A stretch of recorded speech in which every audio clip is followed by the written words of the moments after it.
இது மகிமை நேரம். அன்பானவர்களே, மகிமை டிவி நேயர்களே, ஆண்டவராகிய இயேசு கிறிஸ்துவில் நிலைத்திருக்கும் போது அவரை போல கனி கொடுக்கிற ஒரு அனுபவம், மற்றவர்களுக்கு பிரயோஜனம் உள்ள ஒரு வாழ்வு, இவற்றை நாம் சிந்தித்து கொண்டிருக்கிறோம். ஆண்டவரை போல அன்புள்ளவர்களாக, ஆண்டவரை போல அவருடைய நிறைவான சந்தோஷத்தை மற்றவர்களுக்கு கொடுக்கிறவர்களாக, சமாதான காரணர்களாக, நீடிய பொறுமை உள்ளவர்களாக ஆண்டவர் நம்மை ஒவ்வொரு நாளும் வழி நடத்தி கொண்டிருக்கிறார். இந்த நாளிலும் ஆண்டவருடைய தயவு, ஆவியின் கனிகளில் ஒன்றான தயவை குறித்து நாம் தியானிக்க இருக்கிறோம். நீதிமொழிகள் 19:22 இவ்வாறு சொல்லுகிறது: நன்மை செய்ய மனுஷன் கொண்டிருக்கும் ஆசையே தயவு.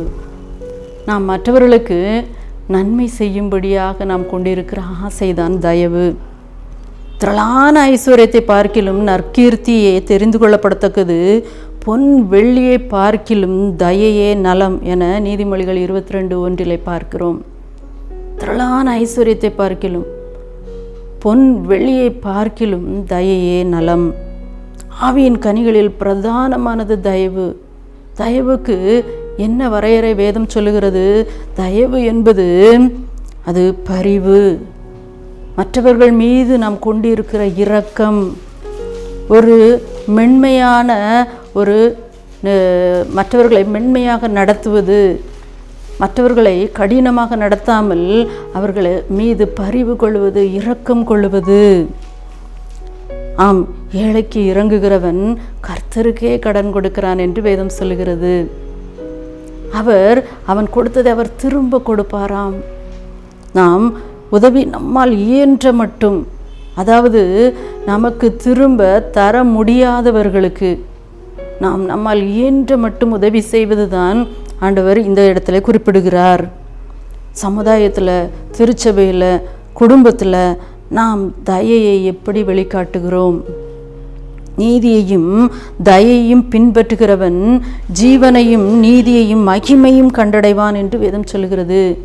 நீதியையும் தயையும் பின்பற்றுகிறவன் ஜீவனையும் நீதியையும் மகிமையும் கண்டடைவான். எவ்வளோ பெரிய பாக்கியம் பாருங்க! நாம் தயை பாராட்டும் போது நமக்கு நீதி நடக்கிறது, மகிமை கிடைக்கிறது, ஜீவன் கிடைக்கிறது. பழைய ஏற்பாட்டில் பார்க்குறோம். 2 சாமுவேல் 4:4 தாவீது ராஜாவான உடனே, அவனுக்கு மேன்மை கிடைத்த உடனே அவன் என்ன செய்கிறான்? சவுலின் குமாரன் யோனத்தான், அவனுக்கு 2 காலும் முடமான ஒரு மகன் இருக்கிறான், குமாரன் இருக்கிறான். அவன் பெயர் மேபிபோசேத். யோனத்தான் நிமித்தம் என்னால் தயை பெறத்தக்கவன் எவனாவது சவுலின் வீட்டாரில் உண்டா என்று விசாரிக்கிறான். யோனத்தான் இவனுக்கு உயிருக்கு உயிரான சிநேகிதனாய் இருந்தான். அந்த சிநேகிதனுக்கு தன்னுடைய தயவை காட்ட வேண்டும், இப்போது இல்லை. அதனால் அவன் நிமித்தம் நான் தயவு பாராட்டத்தக்க குமாரன் யாராவது இருக்கிறாங்களா அப்படின்னு கேட்குறான். உடனே அவனை அழைப்பித்து கொண்டு வராங்க.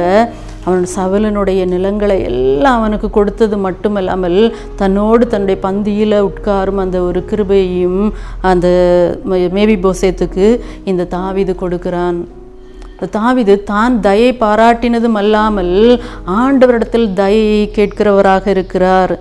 அதனால தான் சங்கீதம் 69:13 இவ்வாறு பாடுகிறார்: உம்முடைய தயை நலமாயிருக்கிறது, உமது உருக்கமான இரக்கங்களின்படி என்னை கடாட்சித்தருளும் என்று பாடுகிறார். ஆம், ஆண்டவருடைய தயை நலமாயிருக்கிறது. அவருடைய தயை நமக்கு மிகவும் நல்லதாக இருக்கிறது. அவர் தயை பண்ணலைன்னா நம்ம இப்போது இருக்க முடியாது.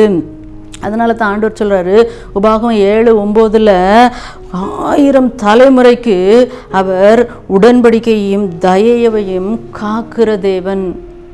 ஒரு நாள் 2 நாளில் 1000 தலைமுறை மட்டும் அவர் நமக்கு அவர் சொன்ன உடன்படிக்கையையும் அவர் பாராட்டுகிற தயையும் காக்கிற தேவனாய் இருக்கிறார். நாம் அவரில் அன்பு கூறும்போது, அவருடைய கட்டளைகளுக்கு கீழ்ப்படியும் போது, அவரில் நிலைத்திருக்கும் போது, கொடியாக்கிய நாம் அவருடைய வசனத்தால் நம்மை சுத்திகரிக்கும் போது மிகுந்த கனிகளை கொடுக்கும்படியாக ஆண்டவர் நம்மை அழைக்கிறார். புதிய ஏற்பாட்டில் பார்க்கிறோம். ரோமர் 2:4 நீ தேவ தயவு உன்னை நீ குணப்படும்படி உன்னை ஏவுகிறது என்று அறியாமல் அவருடைய தயவு, பொறுமை, நீடிய சாந்தம் இவைகளின் ஐஸ்வர்யத்தை அசட்டை பண்ணுகிறாயோ என்று கேட்கிறார்.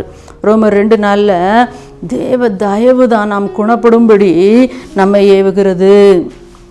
இதை நாம் அறியாமல் அவருடைய தயவை, அவருடைய பொறுமையை, அவருடைய நீடிய சாந்தத்தை, அந்த இப்படிப்பட்ட ஐஸ்வர்யத்தை, இப்படிப்பட்ட செல்வத்தை நாம் அசட்டை பண்ணுகிறவர்களாக காணப்படக்கூடாது. தேவனிடத்தில் பட்சபாதம் இல்லை. அவர் எல்லாரையும் நேசிக்கிறார். அவர் நீதியின் சூரியனாக இருக்கிறார். எபேசியர் 2:6 இவ்வாறு சொல்கிறது, கிறிஸ்து இயேசுவுக்குள் அவர் நம்மில் வைத்த தயவினாலே தம்முடைய கிருபையின் மகா மேன்மையான ஐஸ்வர்யத்தை வருங்காலங்களில் விளங்க செய்கிறார். பாருங்க, வருங்காலங்களில் மகா மேன்மையான ஐஸ்வர்யம் என்னதான்? கிறிஸ்து இயேசுவுக்குள் அவர் நம்மிடத்தில் வைத்த தயவினால செய்கிறார். கிறிஸ்து இயேசுக்குள் அவரோட கூட நம்ம எழுப்பி உன்னதங்களில் அவரோட கூட உட்காரவும் செய்கிறார். எவ்வளவு பெரிய தயவு பாருங்க. ஆண்டவராகிய இயேசு கிறிஸ்து நம்ம மேல வைத்த தயவு என்ன செய்கிறதாம்? அவர் கிருபையினாலே நம்ம என்ன செய்கிறார்? இயேசு கிறிஸ்துவுக்குள் நம்மை அவரோடு கூட எழுப்பி, எப்படியாக இந்த மரித்தோரின் முதற் பலனாக இயேசு கிறிஸ்து எழும்பினாரோ அதே போல நம்மையும் அவர் வரும்போது உயிரோடு எழுப்பி உன்னதங்களில் அவரோடு உட்கார செய்கிறார். பிதாவோடு சேரும் சிலாக்கியம். இந்த தயவுக்கு இயேசு கிறிஸ்து தான் சிறந்த முன்மாதிரி. நாமும் மற்றவர்களிடம் தயவு காட்டுவோம். தம்மை தேடி வந்த ஒருவரையும் அவர் வெறுமையாக அனுப்பவில்லை. நாம் அப்படிப்பட்ட குணம் உள்ளவர்களாக விளங்கும்படியாக ஆண்டவர் நம்மை அழைக்கிறார். எப்படியாக நாம் தயவை தேவனிடம் காட்டுவது? தரித்திரனுக்கு தயவு செய்கிறவனோ அவரை கனம் பண்ணுகிறான். நாம் தரித்திரருக்கு தயவு செய்யும் போது, ஒன்றுமில்லாதவர்களை நாம் கவனிக்கும் போது நாம் என்ன செய்கிறோம்? ஆண்டவரை கனம் பண்ணுகிறோம். நீதிமொழிகள் 12:2 இவ்வாறு சொல்கிறது, நல்லவன் கர்த்தரிடத்தில் தயை பெறுகிறான். நாம் ஆண்டவரிடம் தயவு பெறுவோமானால் நல்லவர்களாக ஆள ஆண்டவர் அழைக்கிறார். ரூத் 1:8 பார்க்கிறோம், நகோமி சொல்லுகிறாள், மரித்தோருக்கும் எனக்கும் தயை செய்தது போல கர்த்தர் உனக்கு தயை செய்வார். ஆம், அந்த இஸ்ரவேலின் தேவனுடைய செட்டைகளின் கீழ் வந்த அவளுக்கு ஆண்டவர் தயை செய்ததை பார்க்கிறோம். யாக்கோபு ஏசாவிடம் அந்த பிரிவின் போது அவர்கள் சேரும்போது பயத்தோடு அவர் சொல்றாரு, ஏசா, உம்முடைய கண்களில் எனக்கு தயவு கிடைத்ததே ஆனால் என் வெகுமதியை ஏற்றுக்கொள்ளும். யாக்கோபு ஏசாவிடம் சொல்லுகிறார், உம்முடைய கண்களில் எனக்கு தயவு கிடைத்ததானால். ஆம், ஒருவருக்கொருவர் உதவி, ஒருவர் பாரத்தை ஒருவர் சுமந்து, இப்படியாக ஒருவருக்கொருவர் உதவி செய்து, ஒருவர் பாரத்தை ஒருவர் சுமந்து கிறிஸ்துவின் பிரமாணத்தை நிறைவேற்றுகிறவர்களாக காணப்பட ஆண்டவர் நம்மை அழைக்கிறார்.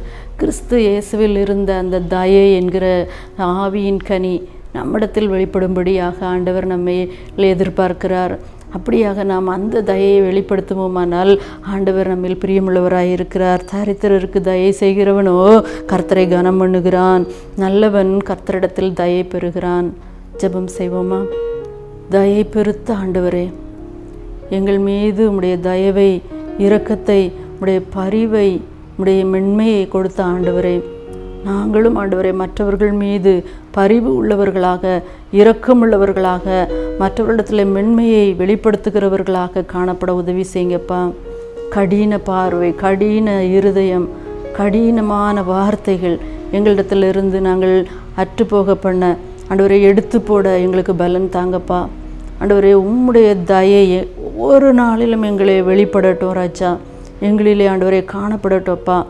ஆண்டவரே, இந்த நாளில் கற்றுக்கொண்டது போல நாங்கள் தயை பாராட்ட யாராவது உண்டா என்று நாங்கள் கண்டுகொள்ளவும், ஆண்டவரே, குடும்பத்திலே மற்றவர்களுக்கு தயை பாராட்டவும், ஆண்டவரே, உறவினர்களுக்குள்ளே தயை பாராட்டவும், ஆண்டவரே, நண்பர்களுக்குள்ளே நாங்கள் தயை பாராட்டவும், இப்படிப்பட்ட கிருபைகளை எங்களுக்கு தாங்கப்பா.